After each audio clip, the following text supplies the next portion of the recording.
Hello and namaste welcome back to the channel म राजन शाह तपाईँ हेर्दै हुनुहुन्छ टेकमेन्ट वर्ल्ड। आज चाहिँ हामी कुरा गर्नेछौँ Redmi 9A जुन चाहिँ नेपाली मार्केटमा अलरेडी लन्च भइसकेको छ र यो लन्च भएको 1 महिनाभन्दा बढी पनि भइसकेको छ। सो आज यसको प्राइससँग रिलेटेड अनि यसको कन्फिगरेसन सम्पूर्ण कुराकानी गर्नेछु। च्यानलमा नयाँ हुनुहुन्छ भने भिडियोलाई लाइक गरी च्यानल सब्स्क्राइब गर्नलाई म यस्तै लेटेस्ट अनबक्सिङ भिडियोहरू बनाउने गर्दैछु। सो बक्समा हेर्न सक्नुहुन्छ केही क्विक स्पेसिफिकेसन दिएको छ, तपाईँ भिडियो पज गरेर हेर्न सक्नुहुन्छ। सो आउनुहोस् ढिला नगरी सुरु गरौँ हाम्रो Redmi 9A को अनबक्सिङ। बक्स खोल्दै यहाँ सुरुमा राखेको छ हाम्रो यही Redmi 9A हेर्न सक्नुहुन्छ, प्लास्टिकमा प्याक भएर म निकाल्दैछु अब। सो यो चाहिँ तपाईँको मिड नाइट ब्ल्याक कलरमा हेर्न सक्नुहुन्छ। सिङ्गल क्यामेरा हो तर हेर्दा चाहिँ तपाईँको डुअल क्यामेरा जस्तै देखिन्छ, तर सिङ्गल मात्र क्यामेरा हो। सो अहिले चाहिँ फोनलाई साइडमा राख्दै हामी हेरौँ बक्समा रहेको कन्टेन्टहरू। सो यहाँ हेर्न सक्नुहुन्छ एउटा छ तपाईँको चार्जिङ एडाप्टर जुन चाहिँ छ तपाईँको 10 वाटको। त्यसै गरी यहाँ छ तपाईँको micro USB data cable type C भए चाहिँ अझ राम्रो हुन्थ्यो, तर अब बजेट फोन हो सो धेर खोज्नु हुँदैन भन्छ। सो यो चाहिँ ठिकै छ। त्यसै गरी यहाँ एउटा पेपर बक्स छ जहाँ छ तपाईँको सिम इजेक्टर पिन अनि यहाँ केही वारेन्टी पेपर्स युजर मेनुअलहरू। सो अब ढिला नगरी अब कुरा गरौँ हामी यही Redmi 9A को बारेमा।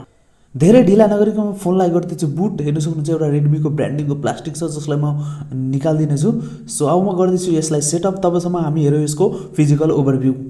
Redmi 9A को ब्याक डिजाइनको बारेमा कुरा गर्नु हो भने यो चाहिँ प्लास्टिक फ्रेमले बनिएको छ अनि लो बजेट फोन भए पनि साइज चाहिँ निकै नै ठुलो देखिएको छ। अनि हेर्न सक्नुहुन्छ यहाँ चाहिँ 13 MP को AI क्यामेरा छ, डुअल जस्तै देखिन्छ तर सिङ्गल क्यामेरा छ अनि तल LED फ्ल्यास। त्यसै गरी यहाँ तलपट्टि दिएको छ प्राइमेरी माइक्रोफोन अनि माइक्रो USB चार्जिङ पोर्ट अनि स्पिकर गिल। राइट साइडमा दिएको छ तपाईँको volume up and down button power key. अनि लेफ्ट साइडमा दिएको छ सिम ट्रेमा चाहिँ तपाईँले ट्रिपल स्लटको अप्सन पाउनुहुन्छ अनि माथि दिएको छ तपाईँको हेडफोन ज्याक। कम्प्लिट भइसकेको छ। अब हामी कुरा गरौँ Redmi 9A को डिस्प्लेको बारेमा।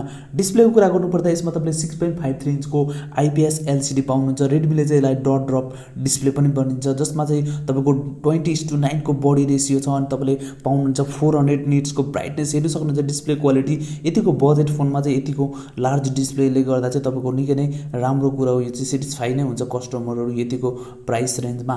सो अब कुरा गरौँ हामी सेल्फी क्यामेरा। हेर्न सक्नुहुन्छ माथि छ तपाईँको डट ड्रपमा सेल्फी क्यामेरा जुन चाहिँ तपाईँको 5 मेगापिक्सलको सेल्फी क्यामेरा।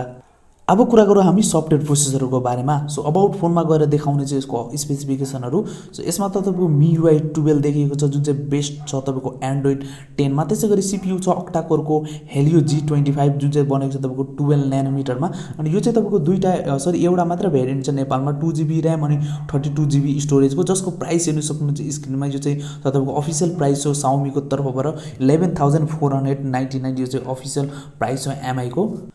अब कुरा गरौँ हामी यसमा रहेको क्यामेराको। क्यामेरा त मैले अघि पनि भनेछु 13 MP को AI क्यामेरा छ। सिङ्गल क्यामेरा भए पनि तपाईँले यसमा पोर्ट्रेट सटहरू जुन चाहिँ ब्लर इफेक्ट हुन्छ त्यसको मजा लिन सक्नुहुन्छ। यो तपाईँले यो फोनमा डिफ्रेन्ट मोडहरू पनि छ। सो एउटा म स्याम्पल लिएर देखाउनु छु। 13 MP को भए पनि यतिको बजेट फोनमा चाहिँ पिक्चर क्वालिटी मलाई निकै नै सेटिस्फाइङ नै लाग्यो यसको।